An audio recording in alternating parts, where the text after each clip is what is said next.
Buenas tardes. Good afternoon. Let's start the sixth workshop. This is a user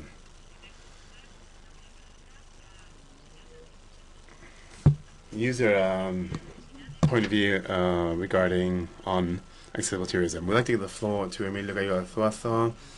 He works in Fermi. Sorry, that's Francisco Sardon. Was born in Valladolid, 1960. Studied history in Valladolid. He's a founding member of for Spain, Castilla y León, and president of Spain, Castilla y León, and founding member, and has played different roles. He was director also of the Avance magazine. At present, he's the chairman of PREDIF, Fermi Castilla y León, and vice president of the Spain Federation in Spain.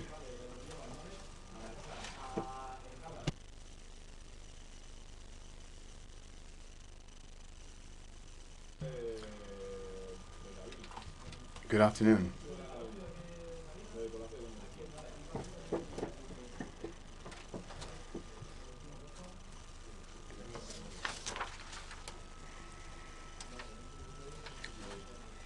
Good afternoon. Gosh, well, this is what happens when it's your turn right after lunch or after the coffee break, which we all need. We all need to take have a coffee break to stay awake at this time, but it also means that people are walking in a little bit late.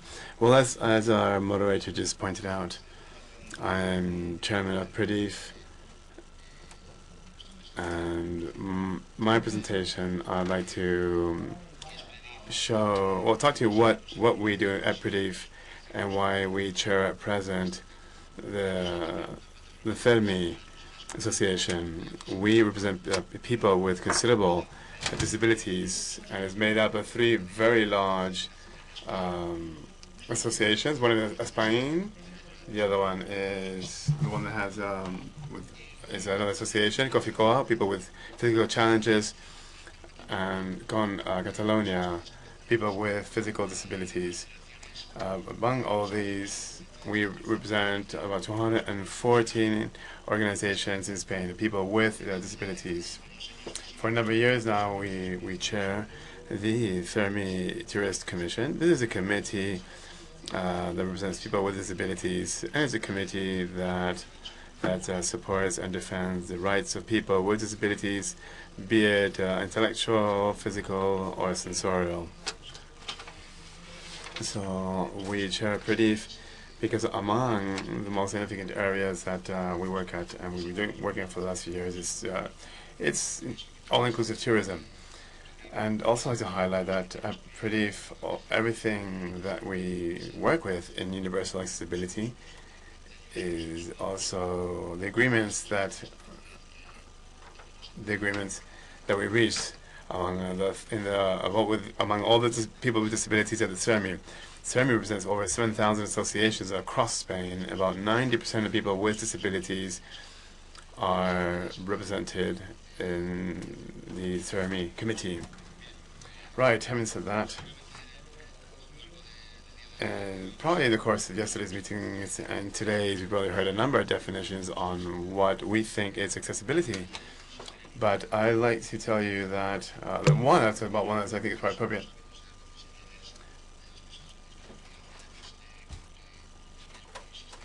And I think it's important to insist on this concept of accessibility, because I'm sure we've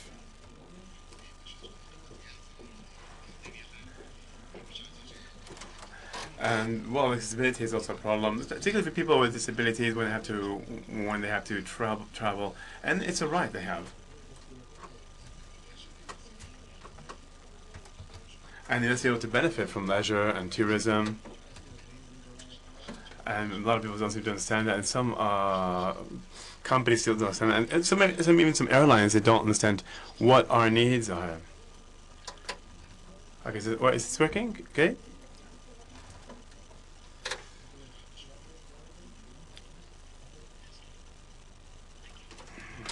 Okay, I think you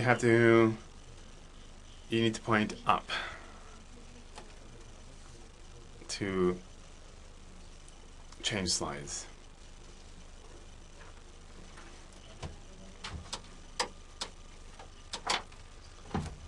Okay.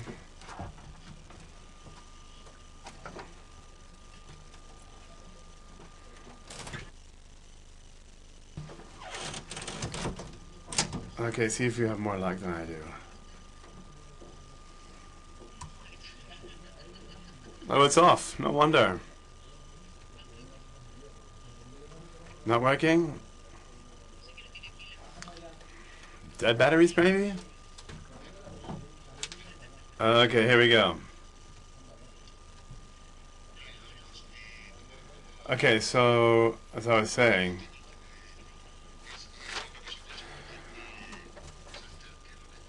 I think we have to understand what we mean by accessibility.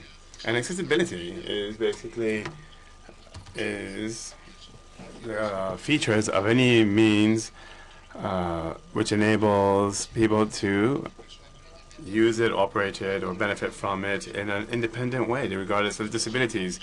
As you can see, we highlight a number of things here in red: independence, for example, normality, safety, independence. These are features that we highlight. Another concept which you're probably familiar with, another point which is important, is that accessibility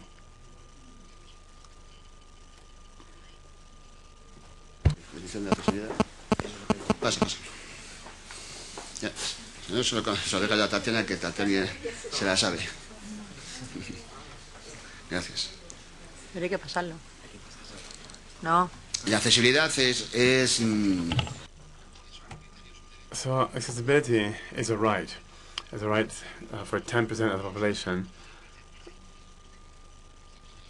and important for 10% of the population, and necessary for about 40% of the population. Convenient for 100% of the population, 40% of the population that has some sort of disability. Also, to understand the needs of people with disabilities, we need to understand what accessibility is vis-a-vis tourism. de una persona en el turismo, lógicamente. I'm sorry, there's too much interference. So we address this from a fully integrated manner, from your origin to destination, and I'm sorry, this terrible interference. Agencias del turismo entienden. Sometimes agencies view accessibility as just, the arrival, departure, or the stay at destination, but they don't consider also the need of the person with that, the needs of that person when they want to move around and do, anything else that they might want to do in that destination. So the person with disability can also enjoy that leisure, that vacation. I'd also like to highlight the fact that tourism is in fact a right. And also it's protected by a number of regulations, particularly the one in 2006 of the UNO, the right of people with disabilities. And Article 80 includes participation in cultural life and in a number of things, including sports and so on. So we'd like to highlight that leisure and tourism is a right that's contemplated in this convention. In the case of Spain, all the criteria and the way this has been, all this has been rectified by the Spanish state and by all the autonomous communities that make up Spain. So accessibility in tourism must be understood as a right for people with disabilities. Also some things that I want to share with you, some information that is important to understand, in order to understand the business opportunity that all this represents for people with disabilities, particularly in Spain. There's about 4 million people with some sort of disability. We don't talk about dependence here. We're not including dependence because always it's more over 6 million people. And if we extrapolate this to Europe-wide, we're talking about 53 million, and across the world, over 500 million people. Okay, the next slide shows, again, the size of the market that yet need to be addressed compared to traditional tourism or just the other tourism. I had a meeting with Sebastian Francis, who's the spokesperson of the Tourism Commission, a committee of the Spanish Parliament. And we had a meeting where we're trying to make him understand and see the needs for Spain to set up a strategy to promote tourism of people with disabilities, because in Spain tourism for Spain is a key industry. And we gave him some information, some details that we drew from information, a report that was done by Perdif in 2006 about people with 2006, and that's what the people in Europe, people with disabilities that travel the most, which are people from England, Germany, and France. And interestingly enough, the country they choose the least is Spain, because people with disabilities from these countries see that Spain is a country that still has a long way to go to address our needs. So that illustrates the potential that we are not addressing, that we're not benefiting from. And other statistics from the UN, which would really encourage us, regional, local authorities, to invest in this field, is that the UN believes that 21% of the population will be over 60 in 2050. These elderlies are, and in Spain, according to the INE, the number of people over 65 will represent over 16.8% in 2005, 30.8% in 2050. And in Italy, that perhaps is the one country in Europe with the oldest population, people over 60 will represent 40% of the entire population in 2030. Another chart, again, this illustrates the potential of this market from a tourism point of view. The elderly will soon represent about 25% of the population in Europe, and so we believe that, unlike in the past, when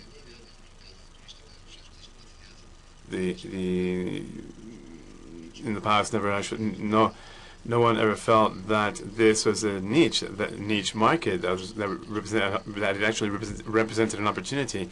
And now we can see from the statistics that it's quite the opposite. It's a fairly large market, and it's a reason why authorities are addressing the needs of this, the need to invest in this market.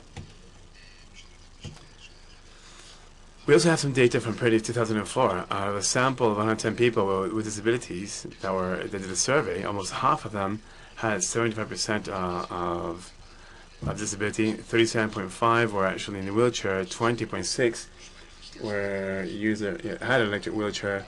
13.1 using crutches or walking stick, and 23.6 didn't need technical needs.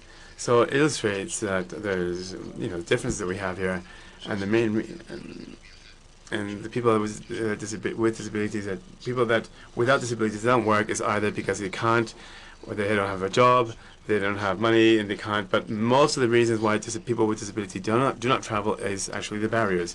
Also, the economic, their income level is important, but another factor a key factor is actually barrier. And travel for disabilities, people with disabilities, the expense in travel for them is very high. On average, they spend 79.3% more than people without disabilities. So that's quite revealing. A person with a disability, when they travel, spends about 89 euros. A person without a disability spends roughly just under 50 euros.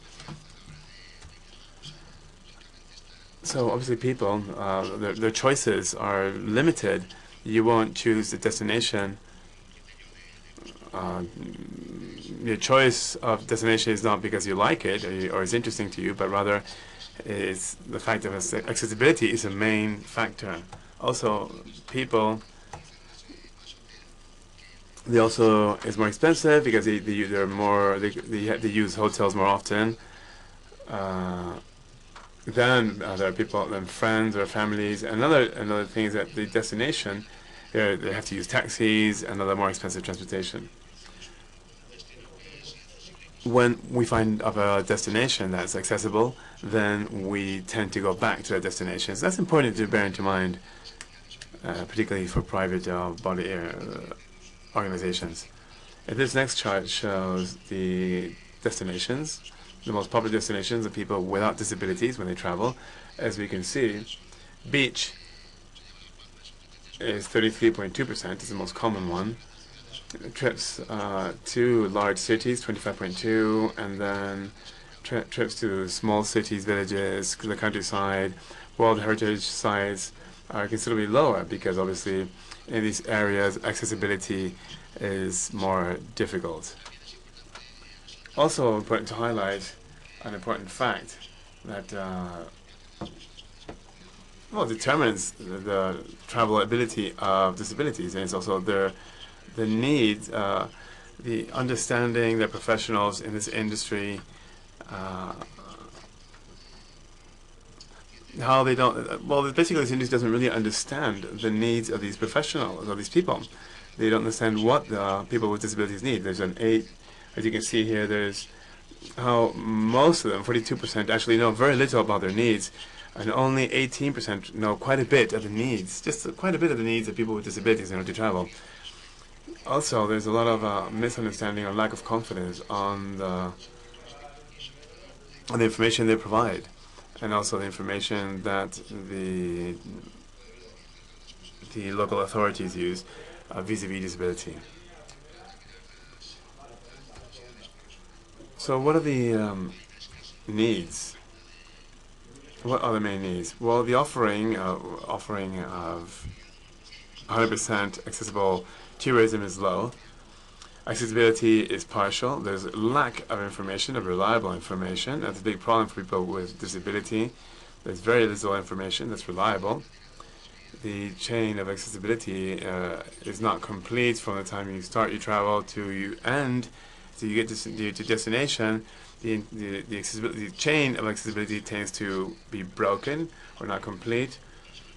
Also, lack of training and adequate professionals. Only in small cities like Avila, Burgos, Valladolid, who have committed to are committed to accessibility, and little commitment also of the local bodies. And of course, this again is a problem for people with disability. And so again, aging is a fact, and again, this is accessibility is a right. And I think increasingly people that travel with people that have disabilities are finding that things are slightly getting better, but we have to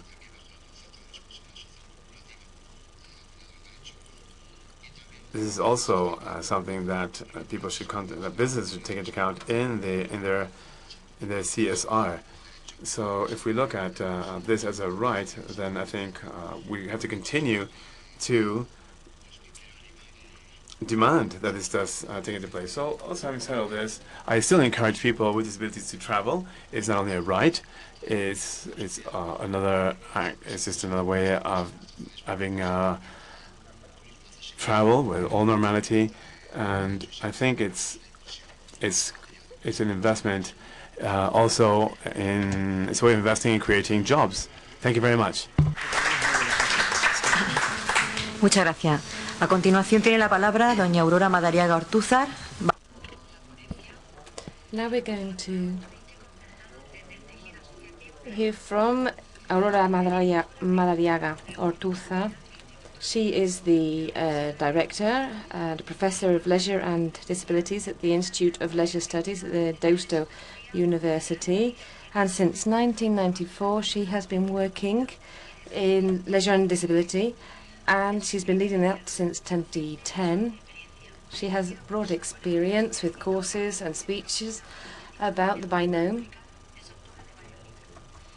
of the issue of leisure and disability. She has looked at the current situation and the implications of involvement in leisure. She is an unequal teacher. She belongs to the Basque Country Committee on Human Development since 2009. Aurora, I'll give you the floor. Thank you, Yolanda. Thank you to you all. I'm going to just try this.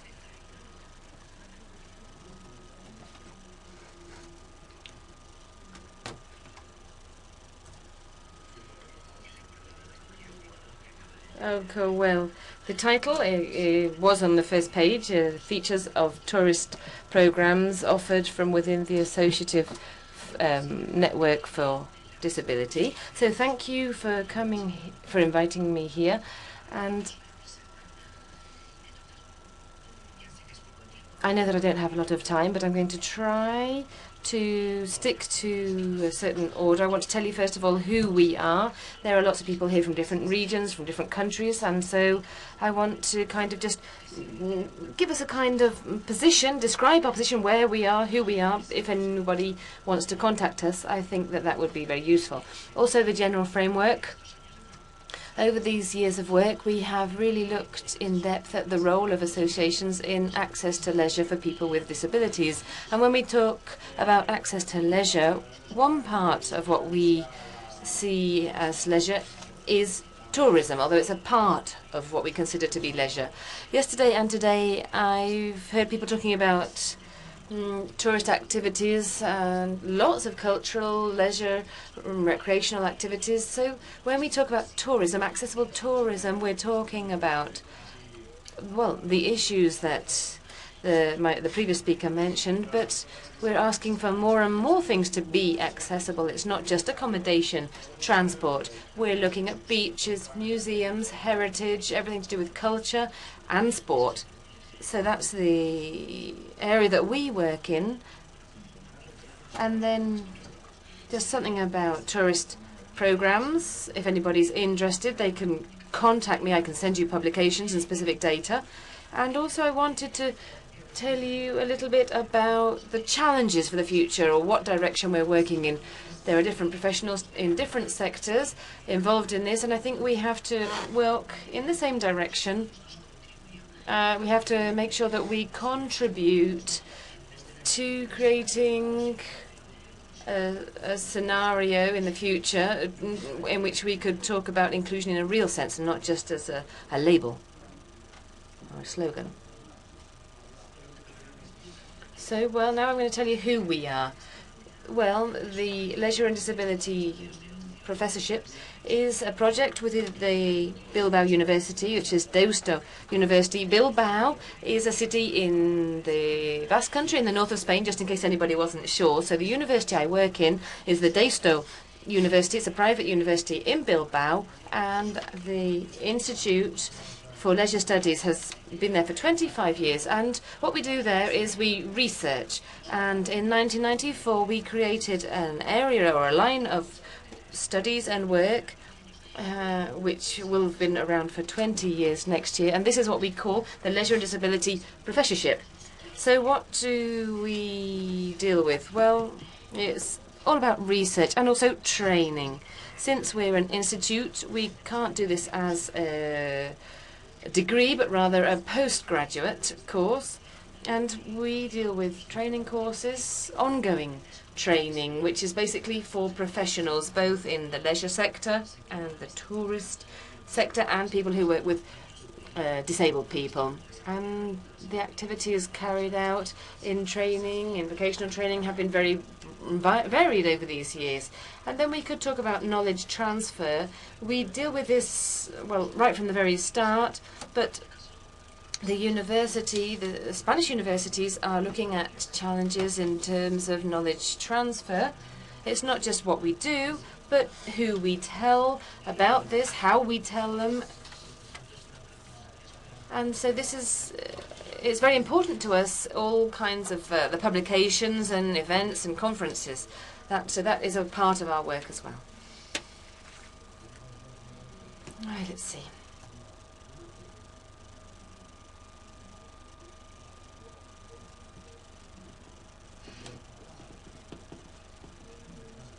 Well, I'm going to stand over there.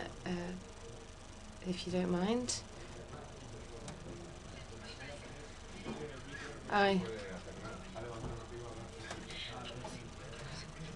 Well, let's see if I can find a place where I'm comfortable.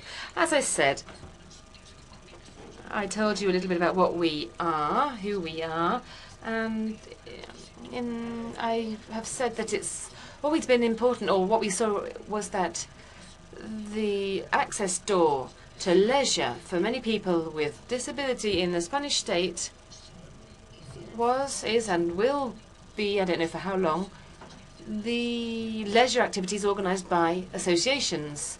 It's not working here either. Let's see.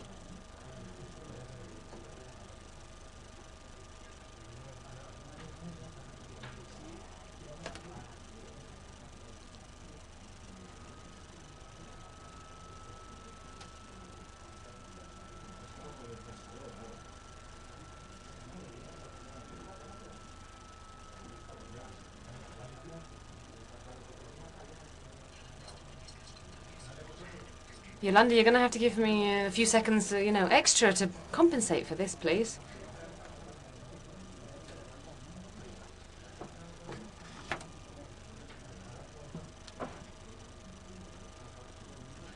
Okay, so let me see if I can get back to what I was saying. When we started working in 1994, there were a certain number of associations in Spain. Right now, Francisco referred to 7,000 or over 7,000. So the associative fabric has grown in Spain, and most of them, or a high percentage of these associations, provide leisure services. And within that packet of services, they have tourist programs included. So this jigsaw, when at the start we began working, we almost only had the left-hand side, which would be disability and associations, because in 1994, the social view as leisure as a right wasn't the same as it is now in 2013. So this is a kind of jigsaw that we could add many pieces to it, and I hope that at some point we will not have such a fragmented situation and we will have a really inclusive society. But right now we have to take into account the importance of leisure for a disabled person and the importance of starting to work towards inclusion, because the world is progressing and we've seen that it's not enough what's been done in the past. Oh, even he can't get it to work. No, okay. Here we have some elements that I know that some of you might think that we're a bit, well, let's see. These services are important in the third sector, social intervention, and above all because it has developed and grown and multiplied, because there's a demand that hasn't been met still, and there is a hypothesis that says that when we focus on leisure activities, we are faced with a reality that really should make us reflect on the situation. The attention given, or services given to disabled people via associations, is completely sectorial. So we can see leisure programs or tourism programs which are sectorial. So in general, in society, leisure is not divided up according to your kinds of disabilities. Please go on to the next one, otherwise I'm going to run out of time. So this is the background in this country, the reality, the platforms with different disabilities. We've got a representative of CERMI, but there aren't that many besides CERMI, and we're still working in tourism, sometimes in a sectorial way. And I want to take this chance to say this because this is a concern, because the tourist sector shouldn't worry about the kind of disability. It is responsible for meeting the needs of that client, whether they're a tourist or whatever they are, whatever we want to call them. Go on. If you want me to give you an idea of the programs, well, first of all, the leisure ones can be divided into different sections. So we've got services to big associations, for example, with programs which are linked to tourism. So we have tourist programs in this case. And the mixed type would be when you ask the managers of those programs, even the tourist programs, what the objectives are or what they aim to achieve with those programs. They don't just refer to leisure objectives or aims such as rest, enjoyment, but they introduce learning. This doesn't always happen in other groups with other citizens. Also, we include that because it's important. We have the names of programs which are linked to leisure, and we've lost those terms of rehabilitation or family respite. Now we just talk about holiday program, not the program to give the family a rest. I mean, that's something different. And the focus that they say they have is integrating. One thing is including and one thing is integrating. It's difficult to include, you know, it's a different concept. Sometimes some sectors lead processes that don't just depend on what they do. And inclusion doesn't just depend on what they do. And supposedly, they meet the demands of the group, supposedly they ask what they want, but what they tend to offer are recreational programs for people with the same kind of disability, because the first and main requirement in order to gain access to any of these programs is having a specific disability. In some cases, this is broadened to relatives, partners, brothers or sisters, but the groups are not really very heterogeneous. And there is a concern exists with regards what's behind the structure of leisure activities. And this is regarding what happens to that person with disability. What do they do at the weekend? What do they do in their holidays? What do they do at times or in places when they have free time? Here we have some features of the management of activities. Take a look from the associations. Tourism, which is what we're talking about here, what they do most of all are trips throughout the year. And like I said, always with groups. Some associations with larger groups, broader groups, others have more reduced groups. Some have go to a hotel, others go to other kinds of accommodation. There's a wide variety. And we still see the presence of volunteers in the associative sector. So this is also reflected in the tourist programs. When somebody goes on holiday, normally they're dealt with by professionals. And then we can carry on. Organisation of activities isn't important here. We could always say that the bottle is half full. I mean, the associative movement has strong points. It has strengths, which is opening up to the tourist sector, because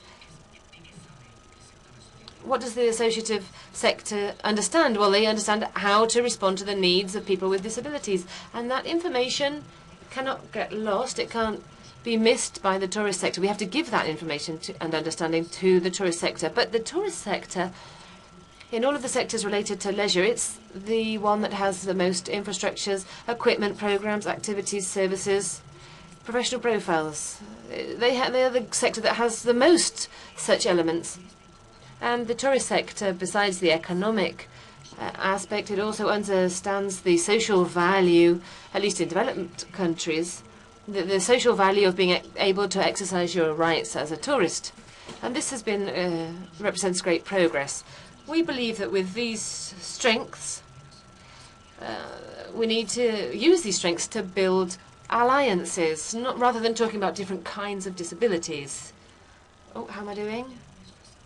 Oh, well, I'm coming to the end of the challenges, I think, and, well, yesterday and today I've heard from many people. I've learned a lot of things, and I think that we are seeing more and more, the tourist sector and our aims are more and more in line. I mean, it's not always the case, but I'm talking in general terms, obviously. But I think it's important to understand in which direction we are heading, because... Sorry, can you go to the next slide? I know that perhaps this is obvious here in this context, but I want to repeat it. Whilst we still see disability in the tourist, we might be in the year 2050, 2080. Well, I mean, we wouldn't be here, I don't think, or most of us wouldn't be here in 2080. But besides talking about physical accessibility, access and communication, social inclusion, besides everything we want to introduce into the environment, into the physical setting, well, it's been seen that the greatest inclusion indicator, or the most important one, is the attitude of the professionals. And we know this in the school sector and in the tourist sector, and we understand this. So we have to continue working in the tourist sector, but also amongst people and places where we receive and see tourists. You know, if I come to Avila and, well, wherever, people hear me speak, they know that I'm not local. So they might see me as a tourist. And it makes no difference whether I have a problem with hearing, mobility, or whatever my problem may be. But whilst the presence, this person, we often talk about people with disabilities, PCDs, it would be like PWD in English. And although diversity seems more plural, but people still see people as being people with disability, you know, we'll still have problems as long as that vision continues. I think it's important to highlight the last point, an inclusive concept, and I mean something truly inclusive. We know sometimes we use the term inclusive before having introduced elements. We do regular analysis, and we've seen that the leisure or tourist sector introduces inclusion elements, but right now I'm sorry to say that it's not an inclusive sector 100%. And in the school system, which is considered inclusive, it's not even 100% inclusive really. So I mean, we're using terminology that we need to constantly check. We have to really try and stop and think what it means and say, no, here I am. You know, I've got to do this and this in order to be really inclusive. We'll go on to the next one. If we talk about the value of inclusion. So, to kind of summarize, we can involve in the concept of disability, functionality, and that will, you know, follow its own path. All of us here, no doubt, we will have read the United Nations Convention. I think it's 6 or 7 years have gone by, and we have to really make this discourse about the rights of disabled people.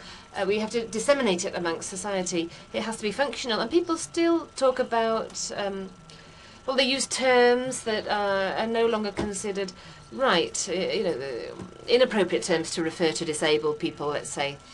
And when we talk about tourism for all, this goes much further than just having physically accessible destinations, or the fact that somebody can access it on their own. People with some kind of mobility problem, wheelchair or whatever. It's much more than that. Francisco gave data about people with disability. From that data, so a small percentage or a certain percentage will have problems with mobility, others with understanding, others with hearing. So if we talk about diversity, we're talking about, if we talk about necessities, I think we're talking about all the different necessities that people may have.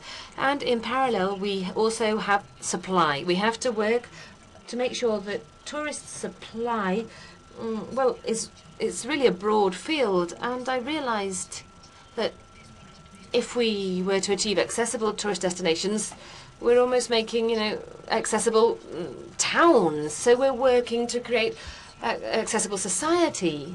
If we make sure that leisure is accessible, if all leisure was accessible, imagine how much we could really achieve. Francisco gave some data about habits and perceptions regarding disabled people. I think we have to go further than that, because sometimes even if we work to offer equal opportunities, people still have certain limitations, and without participation, you know, this is a completely different ball game. Aurora, sorry. Okay, and the next one. Well, here you have my data, my email, if anybody wants to contact me. And I'm sorry, I have to leave I can't stay, so if anybody has any question, if they want to receive information, just write to me on my email address. I'll be delighted. Thank you.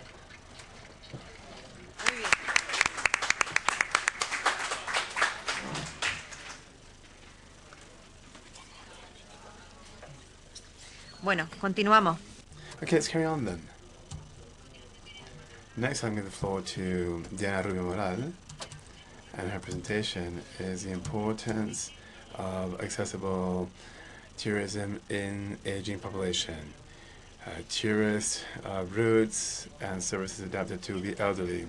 Diana is an architect, graduated in Seville, specialist in World Heritage Science. She's got a master in accessibility and design for all, and doctorate in universal accessibility and design for all.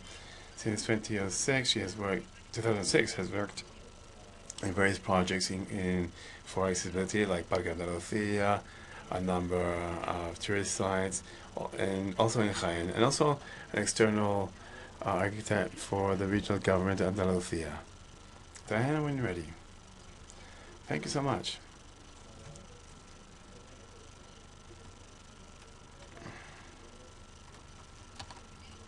Okay, the first thing I want to say is to thank the organizers for their kind invitation.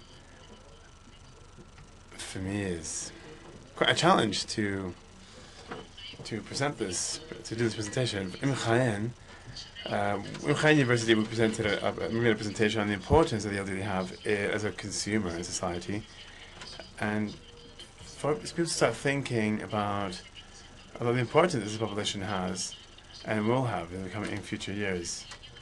In 2012, there was the International Year for Active Aging. A number of campaigns were launched to raise awareness in society on engaging aging people in society.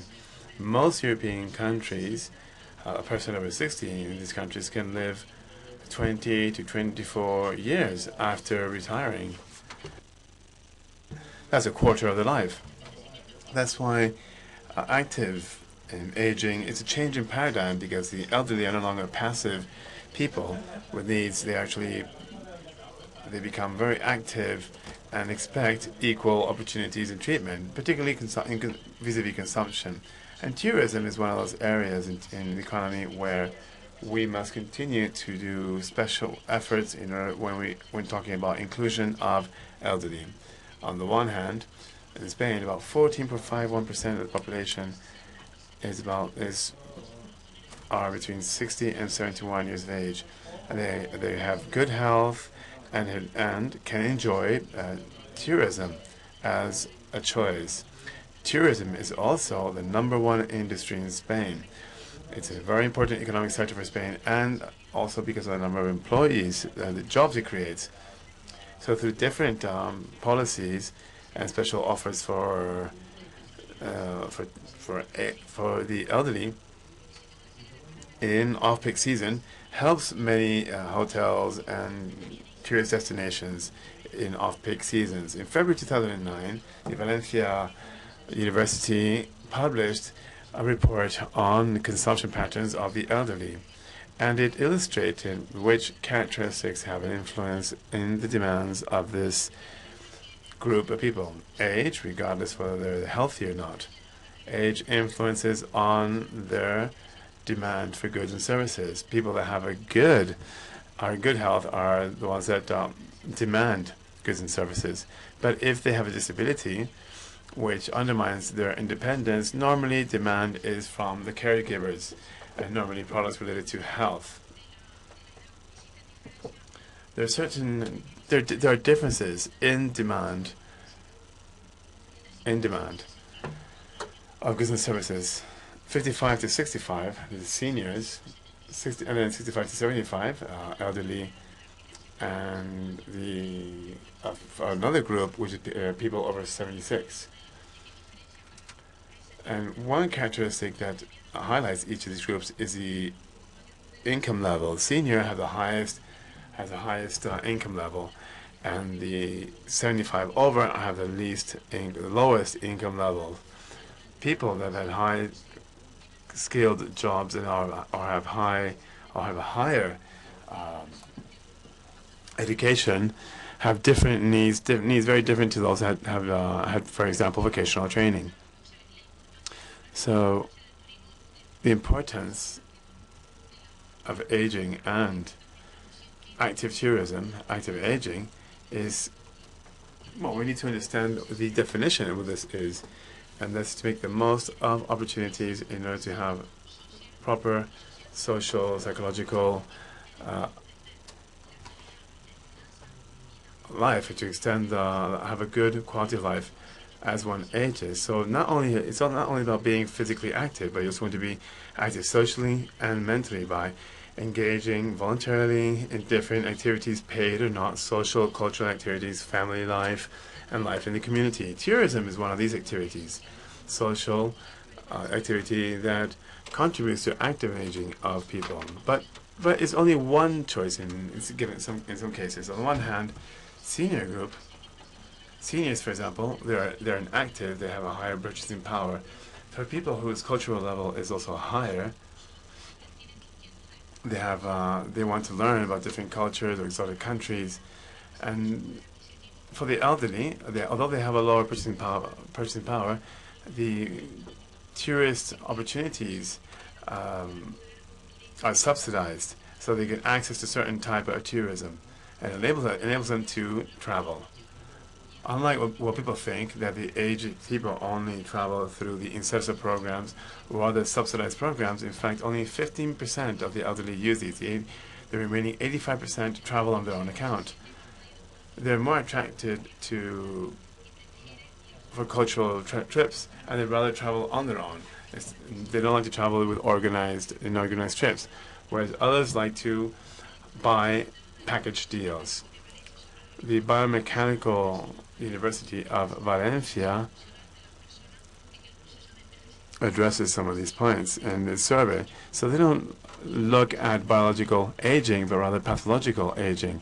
So the former is a natural process, but the former is a natural process, but the latter is the result of having had poor habits, or having had diseases, or having worked in a hostile work environment. Aging means that slowly, like we all know, people, as we age, we lose physical and sensorial capabilities as well as cognitive capabilities.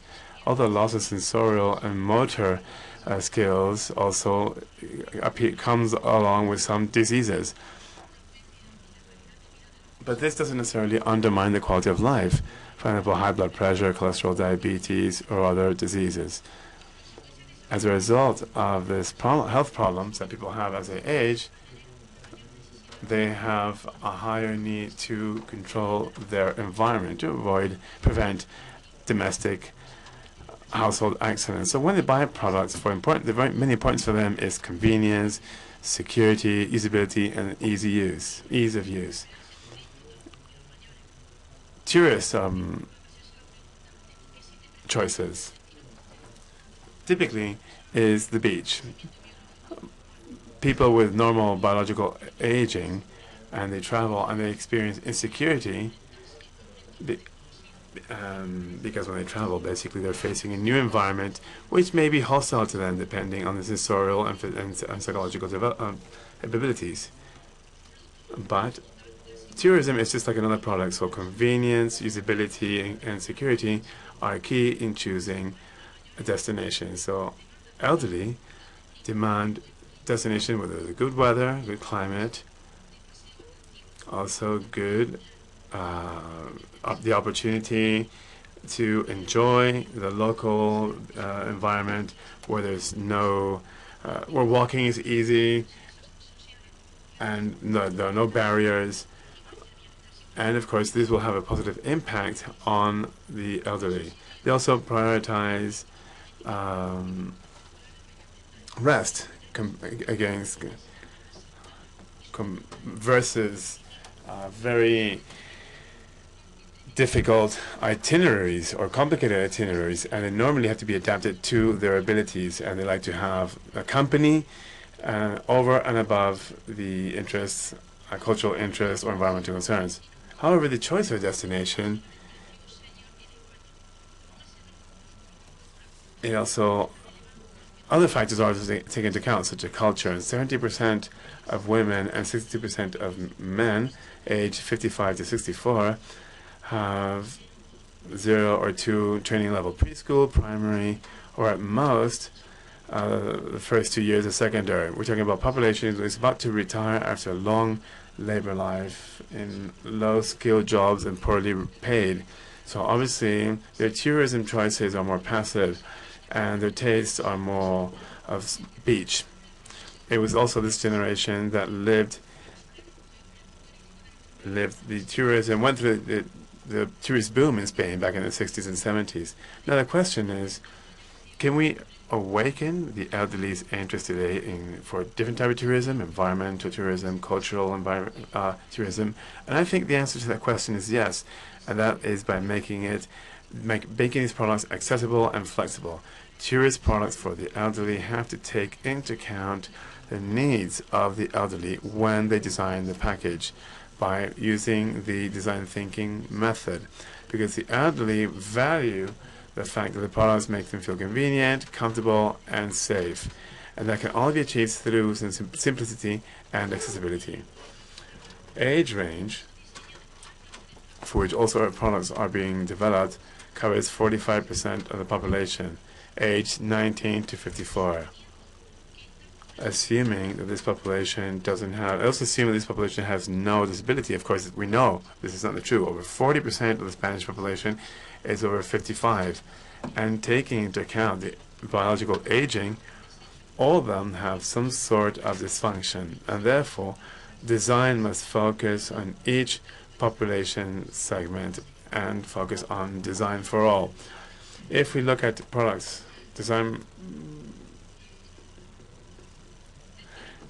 products aimed for the elderly, we have to be very careful.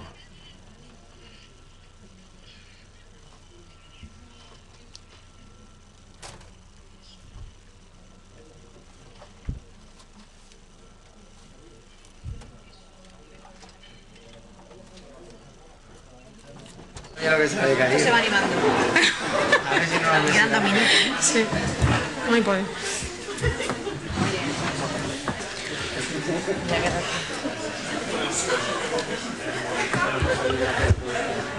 ¿Continúa? Venga, sí, continúa. Sí. Pasado el susto. Disculparnos, es un problema del calor y el frío. Ya. Bueno, da igual. Bueno. Vamos a dejarlo. Okay, never mind. As I was saying, if we focus on tourist products for the elderly, we have to be very careful in things such as transportation. Normally, elderly travel in bus, and they do that in organized groups, and train when they travel on their own or with a partner. So the biggest barrier that they face either when going to train or a bus is the change in level, have to climb up. In the case of the train, this is made worse when the people must also load their own luggage. And this is even more difficult when they are elderly. Even if they're very healthy, they probably have motor difficulties. Están vivos, por Dios.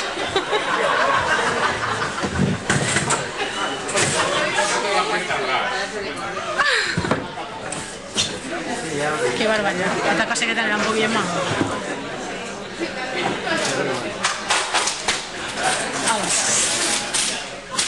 Ya no se cae más. La pared no se cae. Esperemos.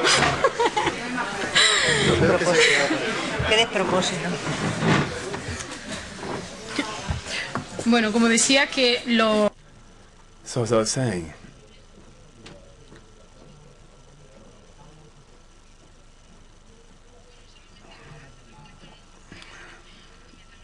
okay, I'm being told that I have a couple of minutes left.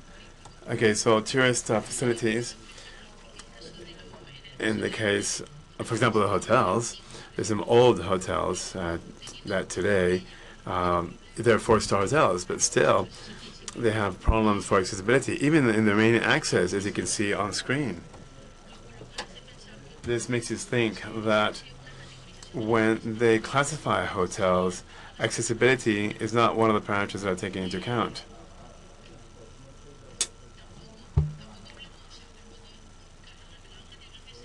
on accessibility, we don't have to go right to the other extreme. For example, let's look at a room in a hotel.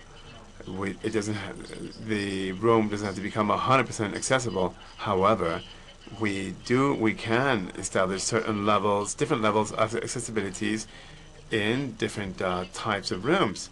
For example, we could have level 1 accessibility, which would be the bedroom, the common bedroom that we all know, they're familiar with, that has a bathroom. Normally, then level 2, which would be bedrooms adapted with people that have a moderate disability, not a wheelchair, but reduced mobility. That could be elderly, for example. And here what we're finding is the same bedroom as before, but with a low-lying shower tray, so they don't have to climb up, for example, say into a bathtub. Number 3, a room adapted for someone with disability, someone with a wheelchair, for example. This room is completely adapted with sufficient space to enable mobility with a wheelchair, access to the bathroom, and so on, and it's adequately fitted to address all the needs. And then level 4. Level 4 is level 3 plus 1, but someone that has high dependency and therefore needs support, needs a caregiver. So that'd be level 3 plus a level 1 that communicate, that have a door, not through the hallway, but rather can access, have a door between these two rooms. Now looking at reform, we can look at the other factors such as a menu. For example, menu can be designed for easy reading to ensure that the main ingredients are reflected on the menu, or pictures for people, specify, pictograms rather, whether these meals are adequate for people with certain allergies or what have you. Entertainment and leisure, again, programs have to be designed so they're easier going for these for the other patients. So there's not so much transportation involved, and they should never take longer than one morning or one afternoon, and that includes transportation, food, and rest.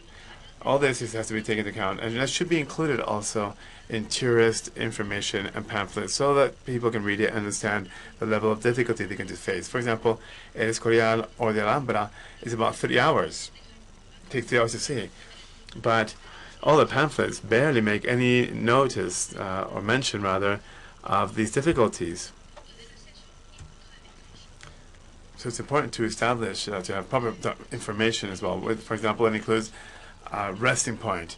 That is areas where there are some benches or banks where people can sit down and rest for a little while.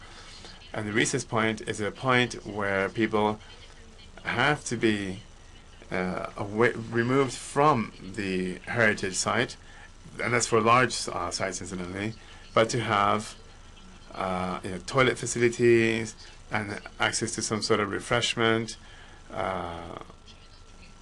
on food and what have you, because the population with diabetes, for example, in Spain is very high, so they need to have access to certain food. So, in conclusion, I'd like to just say that hopefully by 2050, and we've heard already about our forecast, and we expect 30.8% of the population will be over 65. Social policies will continue to promote active aging of people, because the size of aged citizens, particularly those over 80, will have an impact on social services in Spain. The population that will retire in the next 20 years will do it with a far better quality of life and far higher skilled level, and also of education, vis-a-vis or compared to people that are retiring today. So these citizens that will be retiring in 20 years' time will want active tourism and will demand better services. That's why it's important to diversify these services, make them accessible, vis-a-vis addressing these problems, addressing this fact, because this will be also of a niche demand of elderly people that will travel and will demand adequate services in the future. Thank you very much. Muchas gracias, Diana. Quiero pedir disculpas. Thank you, Diana. I'd like to apologize to Diana and the rest of the table for that fright we got when the panel fell down. Okay, now we are going to hear from Ricardo Pagan Rodriguez.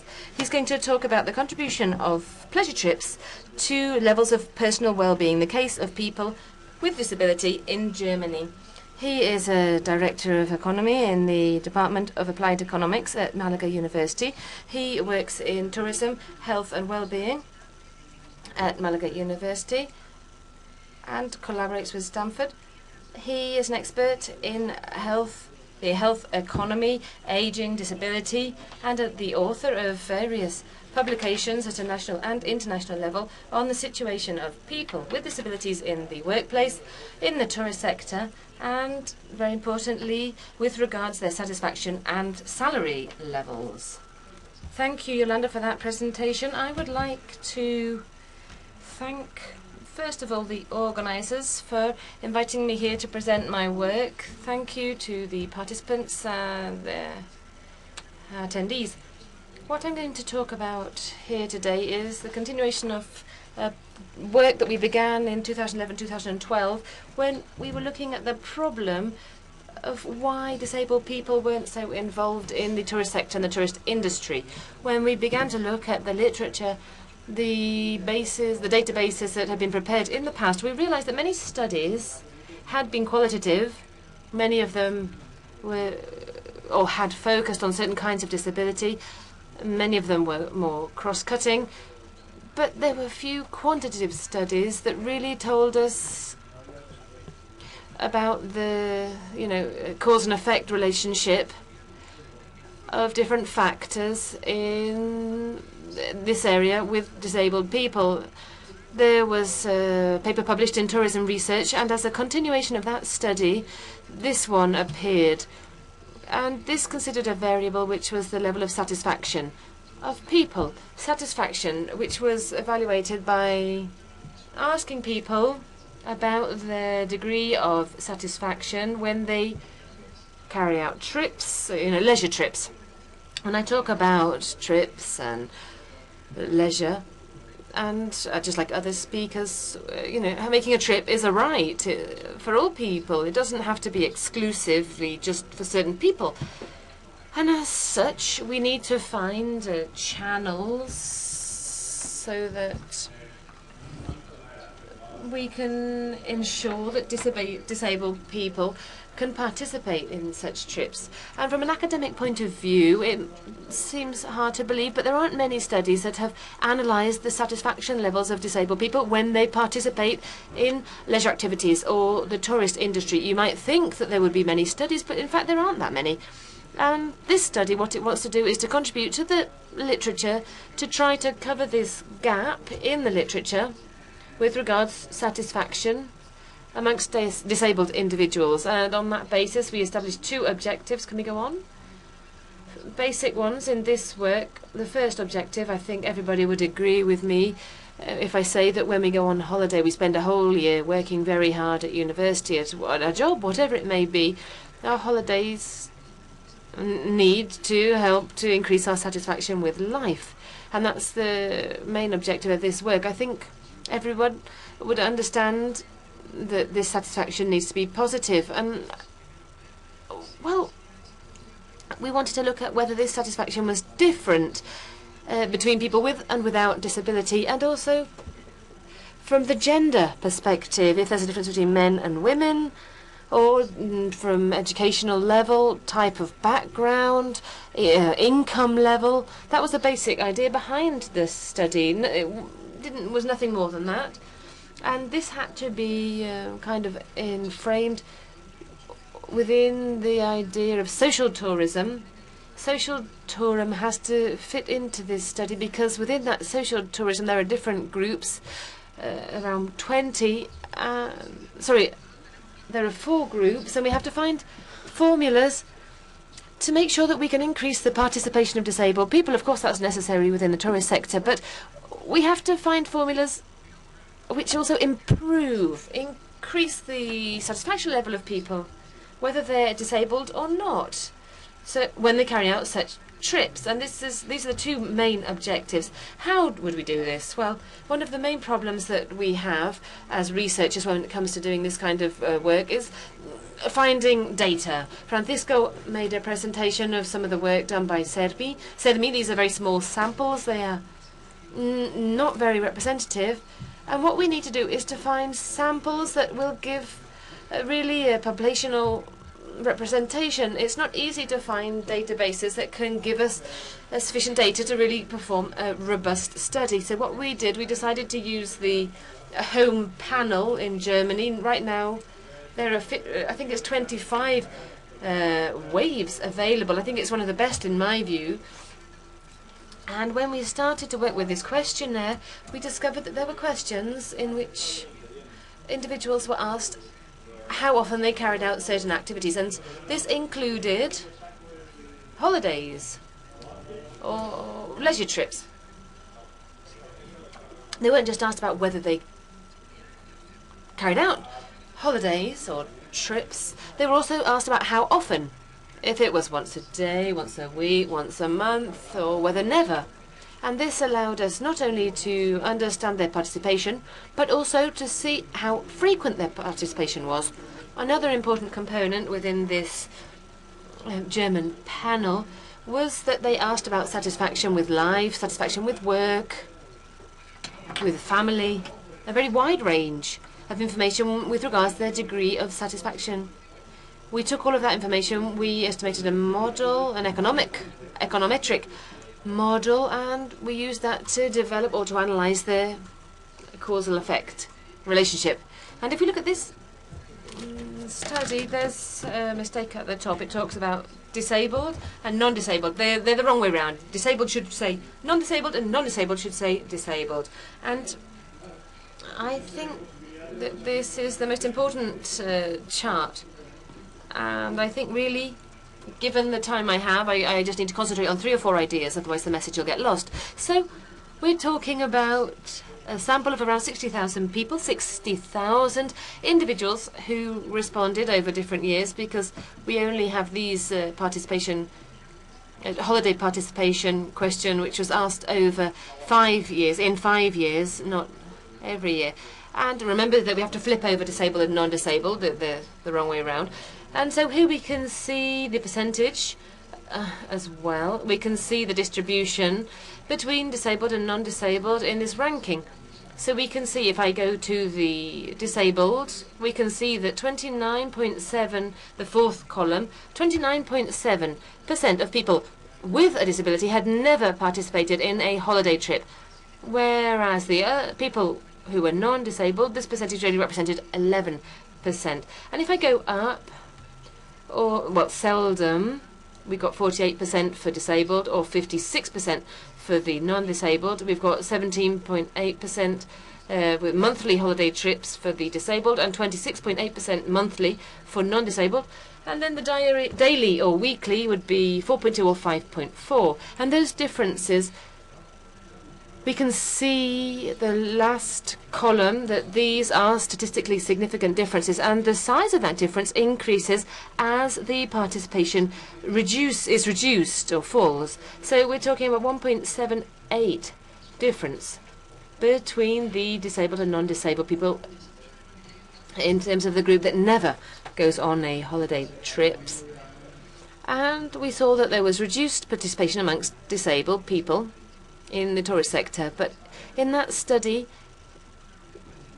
and this is something related to what Francisco said, when disabled people participate, they have or gain experience in the tourist sector, the intensity of their participation is equal to that of non-disabled people. And that was an important piece of data in that previous work carried out. If we go to our main variable, which is the degree of satisfaction with life, we should look at the fact that here, in all of the degrees, the different levels of participation, daily, weekly, monthly, seldom or never, we can see that the satisfaction levels are much lower for people with disability compared to people without. So, for example, people with disability, we're talking about 5.56 and the non 7.12. So this question goes from 0 to 10. 0 is the greatest or the least satisfaction, and 10 would be greatest satisfaction. So if we're talking about disabled people, their level of satisfaction is 5.56. So we have to take into account that this isn't being controlled by other characteristics of people with or without disabilities. And what we do is we establish an econometric model in order to assess different variables, solitude, gender, size of family, if they have children or not, income level, and we do this, as I said before, we used a data panel in a random way, and we got the following results.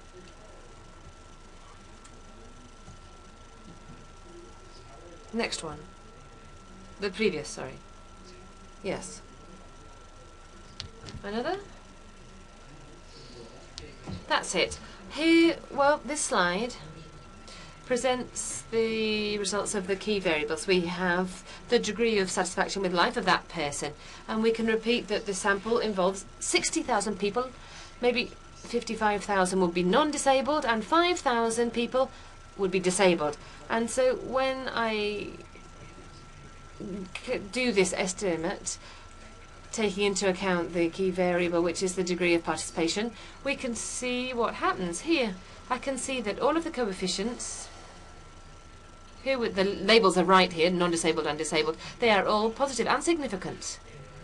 The size of the coefficient for people without any disability, the non-disabled, we can see how they go up as participation goes up, which is logical. I'm much more happy, I'm much happier if I go on holiday more often. And you can see the coefficients. If I go on holiday every day or every week, we've got 0.756, and if it's just seldom, then it would be 0.408. And if I go to the results for the disabled people, I can see that the coefficients are also positive. So if the coefficients are positive for non-disabled as well as disabled, this is fulfilling the first hypothesis, that as my participation is increased in holidays, then my degree of satisfaction with life is increased as well. But it's a very important result, and this is that when I share the coefficients in my sample of people without disability compared to those with disability, we can clearly see that the size of my coefficient, my estimated coefficients, are much greater in the group of people with disability compared to the people without disability. So what does this mean? Well, we could say, Ricardo, this goes against what you have shown us before, because what you showed us before is that there are satisfaction levels which are much lower for people who are disabled compared to those who are not disabled. But when I did that descriptive chart before, we had this sample which was comparative, and when I do these kind of estimates, what I do is I take as a kind of typical reference individual, and the only thing I do is, well, it's like if I took myself or I took disabled people with my characteristics, my training, my personal family situation. The only thing I change is that variable that's up there. The variable which is without disability is changed to with disability. So these two people will be exactly the same. One will be disabled and one will be non-disabled. And so with that difference, I see that the premium in life satisfaction for people with disability is almost twice as much as for the other group doing the same journey with the same characteristics and same socio-economic situation. So let's stop here, because I think this result is the basic result that we've found. When somebody, a disabled person, goes on holiday, they have problems with accessibility, but not just when they go on holiday, but also they have restrictions when they're looking for work, when they're trying to get training, when they're trying to find a job. They find that there's discrimination in terms of their salary. When they try and look for a job, they see that there are certain jobs that they can't have, they never get, and they're more likely to find a part-time job. And they're more likely to be self-employed as well. Why? Well, because the greater level of inactivity means that they have to kind of find their own jobs. They have to make their own jobs. They often have to be self-employed as a result of the limited opportunities. So, in short, what we're interested in is that the best way to integrate people in social terms, and we're looking for the best way to integrate them in social and labour terms. And so this is reflecting society. A person with disability, when they go on holiday, their premium in terms of satisfaction, according to this model, is much higher in comparison with no disability. And if you go on to the next slide, we have other variables that are being introduced here, such as gender. We can see that men have lower satisfaction, and this is a normal result in literature. And you have the typical U for their age variable. We've got the marital status, education, salary obviously increases satisfaction with life. We've seen also the number of children. Let's go on. And we've seen the size of the household, also the employment status of that individual. We've also controlled this with regards whether they are homeowners or not, and also the years for the study. These were they were not every year, not consecutive years, because these questions weren't always included in the questionnaire. Well, so our conclusions, if we go on to the next one, yes. Basically, first of all, I would say two, well, because the first two are related to the results of the study. This is that the two hypotheses that we had at the start are corroborated by the results of the study. Many of the conclusions that I'm going to say, I think Francisco has already mentioned them, and Diana, and the previous speaker, I'm afraid I can't remember her name, Aurora. The problem, above all, that I have seen when we're talking about determining factors and conclusions, when we're talking about increasing satisfaction of disabled people when they go on holiday, I think that one of the main problems, besides accessibility, which is obviously a problem, is perhaps a problem related to training in the tourist sector. Above all, travel agencies. Above all, when a disabled person goes to the travel agents and they ask for certain, they have certain requirements, they ask for certain things, and the person that gives them advice and help is not well trained. They're not trained in dealing with disabled people. There's a lack of training, and what we can't do is let the tourist industry punish disabled people in monetary terms, including certain additional costs to do the same trip that I might be able to do. And obviously, this is a counter-incentive. It has a negative impact, obviously, on their satisfaction levels. So, to a certain degree, we have to, well, I'm not sure how we could say it. We have to, well, if a disabled person already has lower economic resources than a non-disabled person, then obviously if we add an economic barrier, then what we're doing is we're preventing their ability to participate. So if we go on, please. And then this is the last slide. I'm going to stay with this, with what Simon Dussey said. He wasn't able to come to the conference. The Australian professor who wasn't able to come, it's a shame. I think he would have, I'm sure everybody here would have been delighted to meet him. He is an expert in tourist issues, in accessible tourism. He's a gentleman who goes in a wheelchair. He's a collaborator of mine, and I would like to share one of his results from a study in 2010. He concludes that we need to see, well, we need to look in greater depth in academic terms. We need to research more and work between CERMI, ONCE Foundation, university research teams, the chairs that have been created for accessible tourism. And obviously we can't all know everybody, but we need to improve coordination, because there are people working on these issues, but we have them so close to us that sometimes we don't even know each other, as in the case that I mentioned to Yolanda. I'm in Jaén, she's in Malaga, and we're close, but we don't know each other, and we work in the same field. So this knowledge is also related to research in the academic world. We need to look at the potential and understand and really turn into reality this potential in adapting things appropriately. We have to also increase awareness amongst the business people in tourism to create accessible tourism. Apart from this being profitable, it's a social commitment, a social duty in our community. Thank you very much.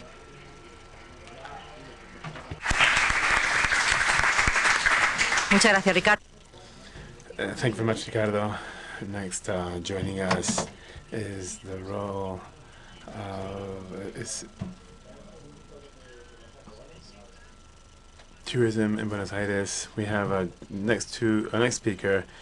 We have José Francisco Palmiotti. He is he's the ombudsman in Buenos Aires. He's the author of certain books, the Ombudsman of Tourists, affiliate to the OMS. He's also a member of Parliament of the Regional Government of Buenos Aires. He's a founding member the Buenos Aires tourism board, author of a number of books and guides for Buenos Aires. When are you ready, Jose Francisco? Thank you. Well, thank you very much. And first of all, I'd like to thank La ONCE, the Foundation, for the kind invitation and to come back to Spain. We enjoy coming to Spain, this beautiful city in particular, which is spectacular. I've seen it in movies and films many times, and now we're here, and we live in the city, so it's wonderful to come here, and very important for us. And it's also learning and culture that we will take with us, back with us to Buenos Aires. I want to start by commenting on the conclusions of Ricardo when he said that when something happens to a person that has a disability, with a person with a disability, and you have to support this. It's very easy to promote tourism, isn't it? And, you know, get people to come and go. But when there are problems, there's no one around. And in the Argentine, when I was member of parliament and chairman of the tourist board, there is a big problem when there was a French tourist. Don't use computers, and back then there weren't that many computers anyway. So I started writing, and I said, I'm going to set up the tourist ombudsman. Based on what? Well, very recently, let me show you. I have this pamphlet. This is a passport. It's a copy of the Argentinian passport, and another one that says passport to your rights. The Argentinian constitution is quite extensive. It's a country of immigrants. Mario and myself are children. We come from we're children of immigrants, Italian immigrants. You know, there's a lot of Spanish, German, French, but most of them are Spanish and Italians. You know, the population has grown from 6 to 15 million. So there's always that, always this idea that we had to look after our guests, our foreign guests, because our parents did that.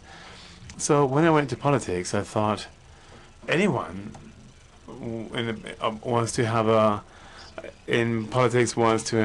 position. You know, I could be, you know, chairman of the tourist board, and I could go to a hospital. And I thought, no, I want to work in tourism. If not, I'll do something else. I'll continue to work in my own profession, which works really well for me, which I do well. So I like tourism very much, and so in defending the rights of the tourism is something that I like, but it's something that no other country has in the world. That we don't know of any country that's doing this, because I traveled all over the place, and I don't know what my rights are in other countries. When you come to the Argentine, you know what your rights are. As long as you are in the Argentine, your rights are the same as those of any Argentinian. Health, legal services, etc. And if you remember, the Argentinian constitution is based on that which the immigrants established. So I think it's quite a challenge we've had in my country, and every day we continue to make progress in this field. We're not experts, but we do. Ombudsman has an area there of disability, and what we did is we introduced another area also from the destinations that we have in our country. A lot of people come to the Argentine to visit them, but they're not prepared. For example, the Iguazu Falls, it's in jungle, a mountainous region, a lot of water, and the person in charge of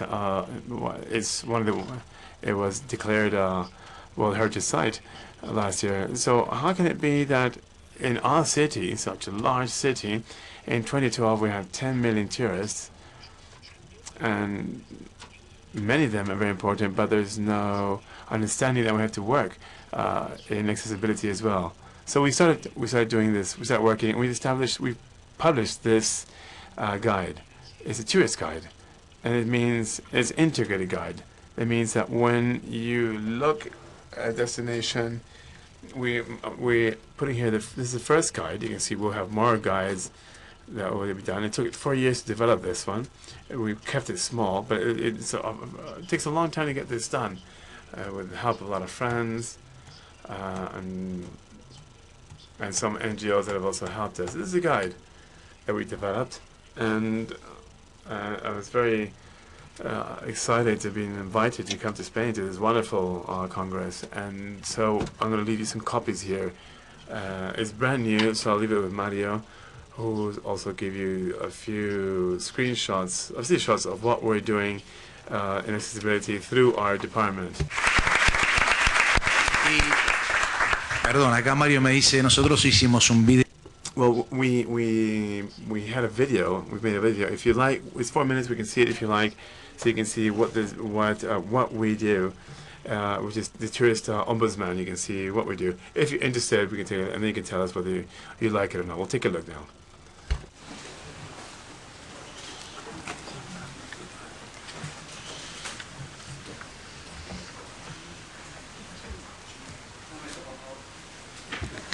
Mientras lo voy presentando, ¿vale? Well, in the meantime, I'll introduce Alejandro Pironi. Alejandro Pironi is the head of has different positions in Buenos Aires, and does a number of different things from his public position. Well, thank you very much, Yolanda. Thank you very much for your invitation. And while we wait for the video, one of the things you're going to see is also a speech from the Ombudsman, and he said that the Ombudsman works where the problems are. We have 7 branches in 7 main tourist spots of Buenos Aires, and then we basically address the real problems of tourists, or day-to-day issues that they face in our city. That's where one of the main things that one of the largest number of claims had to do with accessibility. So part of our work has to do was not just defending the rights of our tourists, but we also have another function, which is to present bills.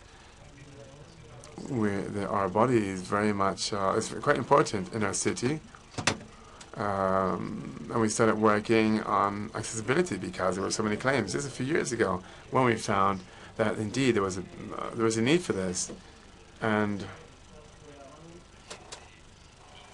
what we found was that people wanted to had a guide to the city, but it said nothing about accessibility. So when we created an accessibility guide, but again, that didn't have very much on accessibility. So we thought that we should merge both, and to highlight in every destination, in bar, hotel, what have you, include specific information on the level of accessibility for each of these sites or facilities, so people can then know if they can go on their own, or they can't go, or they need a caretaker, a caregiver.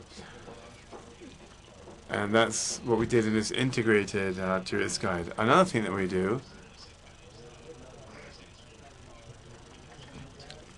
in Buenos Aires, Buenos Aires is known for our food, and a lot of people were complaining there were hotels that had fully accessible, but staff were not prepared to help people with these needs.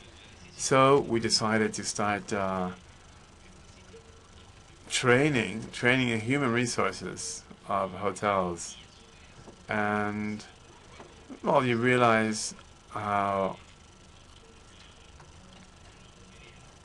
staff actually welcomed it. They thought it was appropriate. They felt it amazing to have an accessible facility, but no one knew how to help someone that had whatever disability or operate a wheelchair. So we started conducting this training, and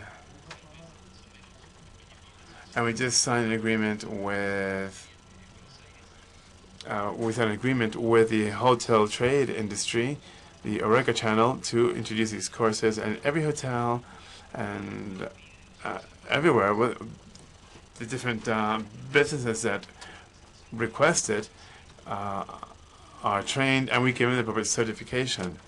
Another thing that we're doing is to do with Vinito, Puerto Madero, different destinations and publishing specialist guides, and we're working on this, and we working on this so everyone can start on working and developing accessibility. Another thing that I'd like to highlight is that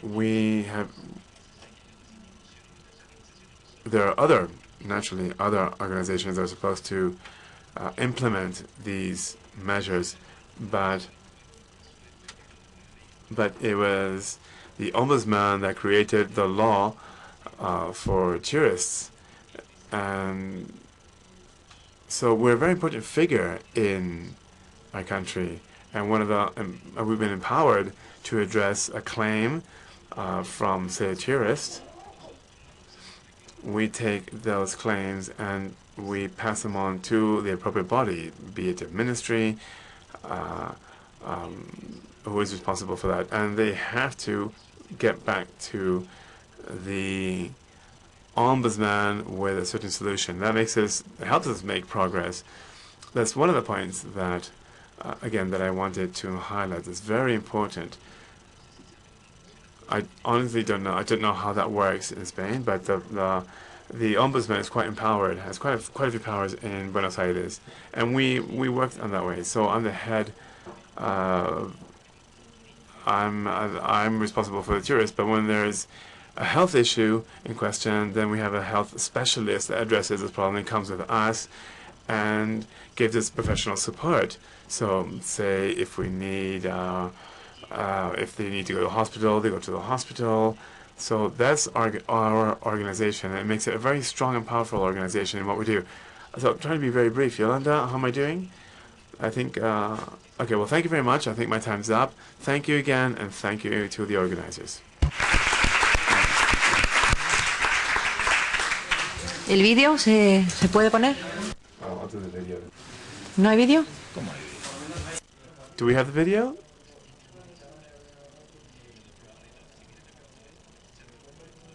We tested it 2 times. Se va preparando el vídeo. Well, we can open then around, we have a Q&A session now. ¿Los asistentes? El micro. ¿Dónde está el micro?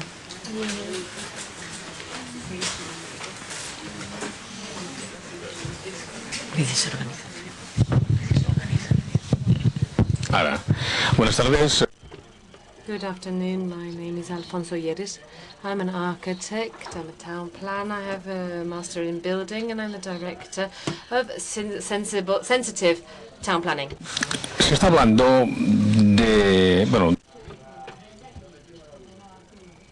Well, we have the ombudsman in Spain as well. We have the People's Ombudsman, the regional ombudsman, and also local municipal ombudsman. But I'm not sure whether maybe in Buenos Aires maybe it's different. But here in Spain, it tends to take up to 6 months or more to resolve problems when we have these resolutions or decisions. They're no longer necessary, indeed. And we've heard about the potential of senior tourism, but I don't know what database has been used, whether it's a database from the economy prior to 2008 or the current economic situation. Because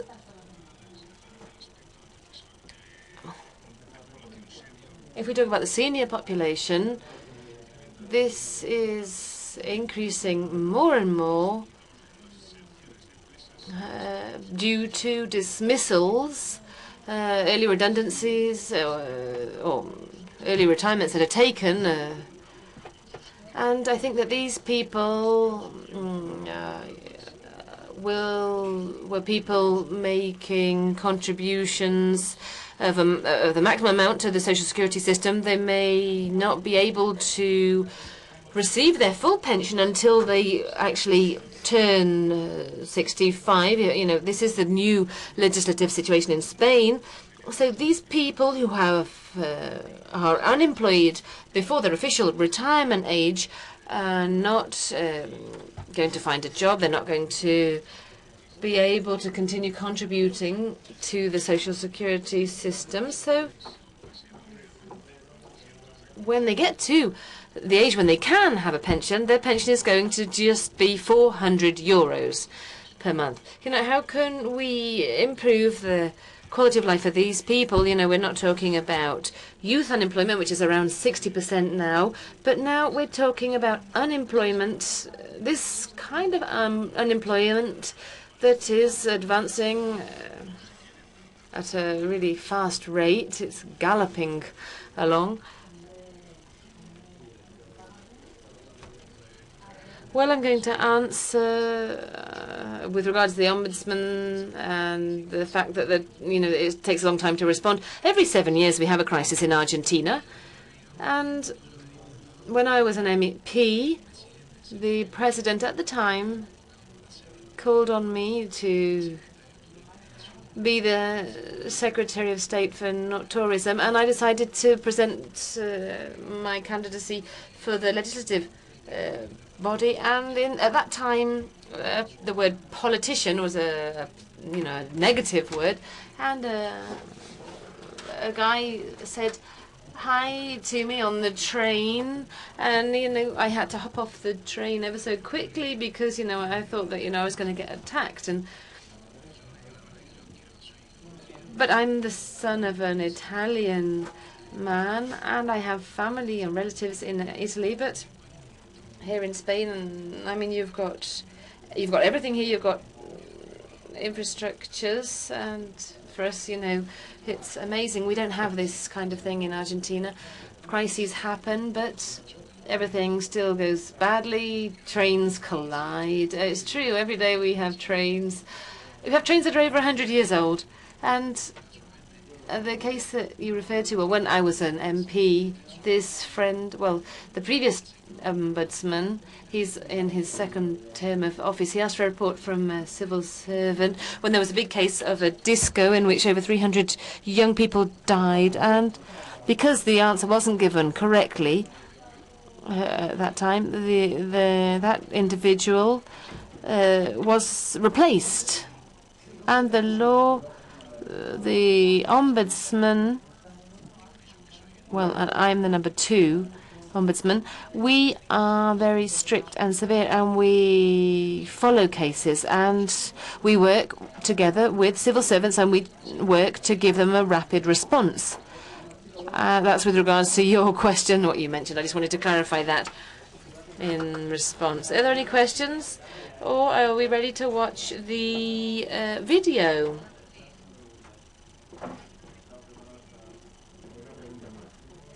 Are there any... Somebody can help?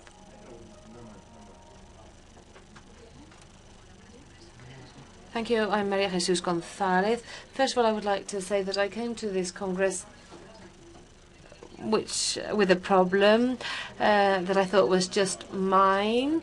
I thought that, when I wasn't getting a response from hotels, I thought it was my problem, but I've realized that I'm not entirely to blame. It wasn't my approach that was the problem.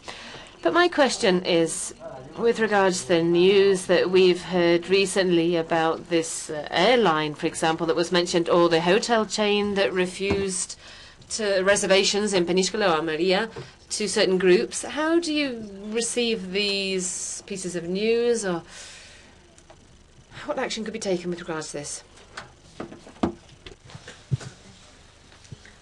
Acércale el micro.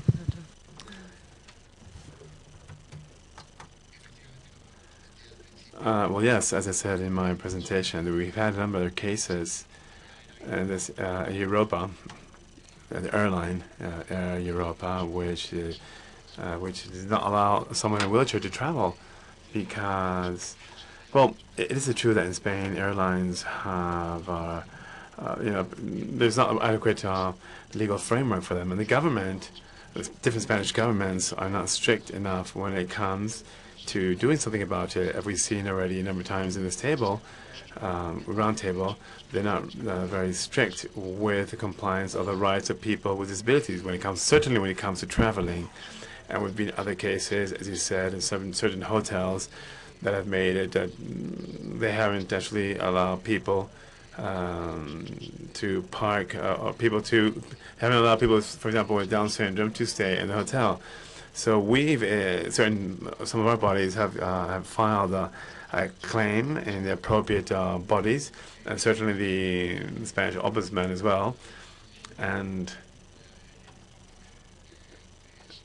as my colleague, the person that made a question earlier, in Spain, the ombudsman and the different departments, and in general, the government in general, they're slow. They're slow. But the airline itself, in this case, it's not just so much a case of feet dragging or the administration. I think we just to be more strict to ensure that companies comply with the law, and certainly concerning tourism. And to finish with your question, I think we also have to be more strict with the law. Current standards and law on which safety of people with disabilities, with rural safety of people with disabilities in travel, they still consider the person with disability as a problem person, and that we are not the problem. The problem is a fact of our life, and the safety systems have to improve so that people with disabilities feel safe in the case of evacuation, and certainly the safety of the company should not be ahead of the safety of people. And I hope I've answered your question. Are there any other questions? Aquí hay uno detrás. Sí, uno.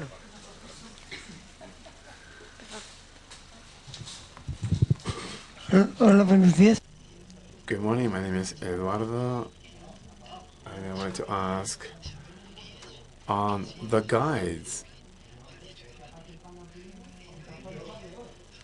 And my question is aimed at the other person of this organization, because you're the one that's publishing the guides.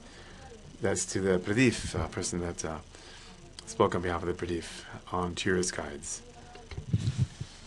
Bueno, no sé si lo I may have said this earlier. PREDIF specialized in tourism, and 15 years ago, so 15 years now, we issue annual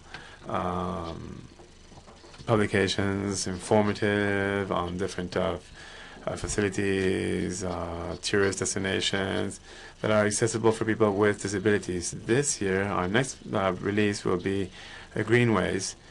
If you don't know, these are the old railways in Spain that we made accessible thanks to the ONCE Foundation, and what we're going to have is present a study of accessibility to these greenways in September. And I think your question, on your question, of course, as our body, what we do is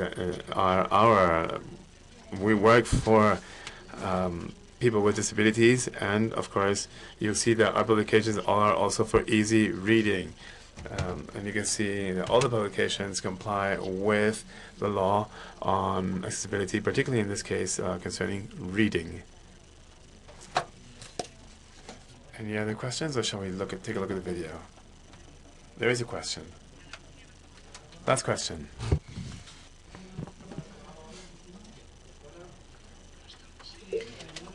I'm Javier Meadows. I'm from the Salamanca University, from the School of Tourism in Avila, and I specialize in tourist rights. And I'm interested to see whether you could give us more information from Argentina. You talk about the tourist ombudsman with the people's ombudsman. I understand they're linked, or? I'm the ombudsman for the people's ombudsman.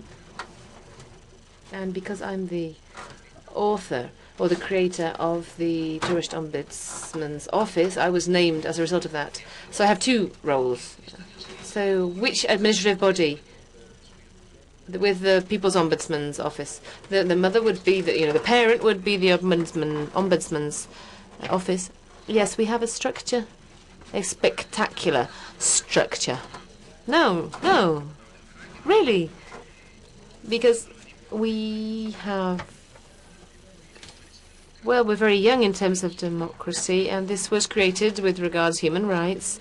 We know we all know what happened in Argentina, and I have held many positions. And when the Ombudsman Office, well, now I'm number 2, and it's organized. And if we talk about tourism, I presented the law that was a bit shaky, and we gave it a boost, and hopefully we'll be able to see the video. And we incorporated within the Tourist Ombudsman's Office 60 young people, all professionals from the tourist sector, including lawyers, tourist graduates, people who are passionate about this. And you'll see in Buenos Aires, you're going to see the reality of the situation. And we have an agreement with the state body, because many people, this happens to us because people go to the police office to make a report and the police treat them badly. They mistreat the people who is going to make the complaint. And people often don't go, and we don't often know the problems that exist. And these are now available in the offices, in the Ombudsman's office, as well as the prosecutor's office. So they're not going to have to go to the police station, because what happens, sometimes the person that's been suffered, the victim, is the person that is then mistreated. I don't know whether that happens elsewhere, but that's what happens in Argentina. But now, if you look at our site, we're linking together the Ombudsman and the prosecutor's office. And on the 28th and 29th of June, we are going to start with prosecutor's office, Ombudsman's office, working in collaboration. Is that within consumer affairs or tourism? Well, everyone that comes to us, we deal with anybody that comes to us, and we are the specialists in tourism and foreigners. And do you apply penalties and sanctions? Yes. I don't know we, in our case, we are an organization. The government votes for us. We present our candidacies, and we control the head of the government right down to the last civil servant within the government, and we can send them to the courts. If we do, they can't control us. We are there to control the state from what it can do against citizens. And in this case, tourists or people that visit other cities, they have the same rights as us. But you don't intervene in administrative terms. Sometimes it wouldn't need to go to courts. No, well, in most cases, in my office, 80%, 90% is resolved by a phone call, and they know me. So I talk to them. I talk to them about the issue, and we have alerts. We have tourist alerts of what's going on around the world. And this issue, straight away, I notified the Air Europa person in Buenos Aires, and I said, I don't want this to happen in Buenos Aires. In Spain, it's not our responsibility, but obviously it's something to take into account. And they said, no. And they explained what had happened in Spain, and, I can leave that to be resolved in Spain. But we took action with regards to that problem, because now, with technology, we know what goes on around the world. Thank you very much.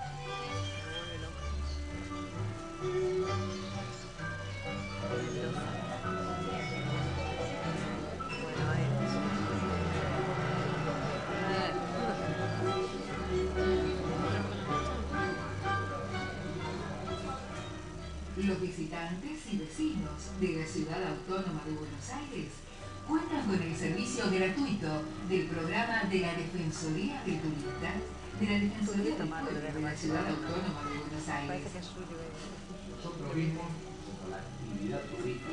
Se desarrollaba en la ciudad de Buenos Aires a partir del año 2000. El señor José Francisco Palminotti es el defensor del turista de la ciudad de Buenos Aires.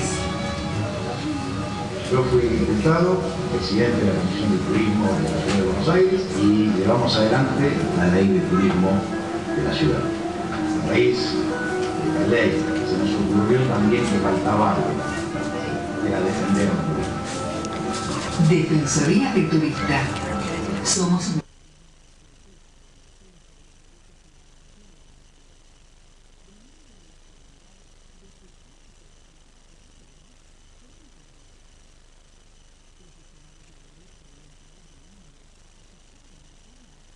ser consultados para la gestión de conflictos turísticos.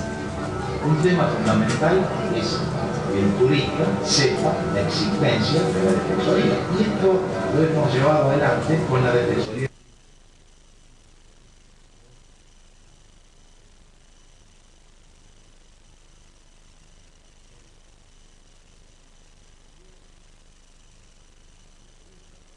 En donde el turista nos ve, nos lleva por delante. Nosotros no nos escondemos de trabajo, estamos donde está el problema.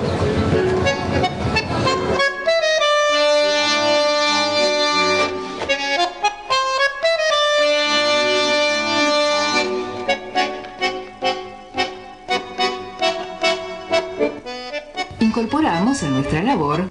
In our work, we have different projects to raise awareness, and we carry out training as well as public information aimed at the different stakeholders in the tourist industry in areas where we have the largest number of tourists.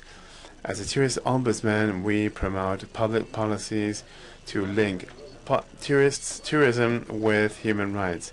That's why we engage in protecting children and teenagers so that their rights are also protected by our laws and not breached by tourism.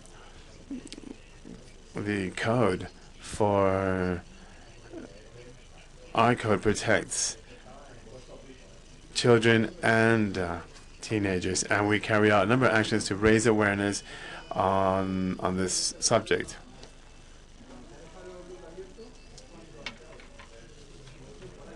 All the members in the Ombudsman's department feel very proud because through all the work we've done, interesting as it is and hard work, we are pioneers in defending the rights of a foreigner that visits our city.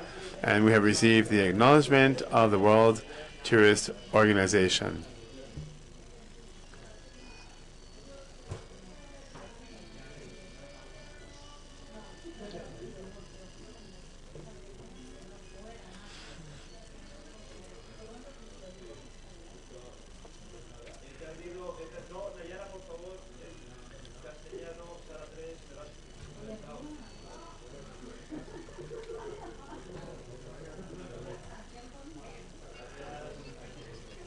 The different regions in the Argentina are looking into how they can introduce this program.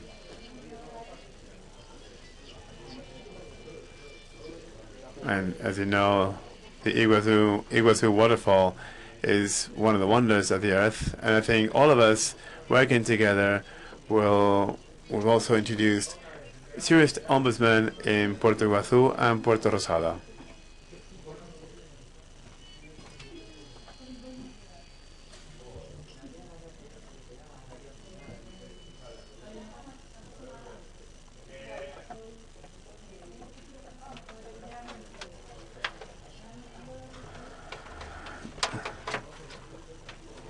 Tourism is not just for the city. It's important to defend all citizens in all countries. Tourists can go to any of the tourist ombudsman offices in Buenos Aires from 10 to 6 p.m. For more information, please visit www.defensoriaturista.org.ar. Defending the tourists is defending ourselves. we defend the rights and guarantees of tourists.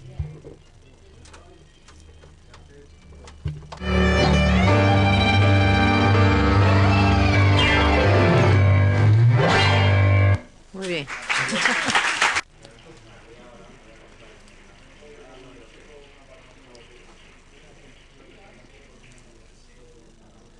This is, by the way, it was a homemade video with all of us, people chipping in here and there.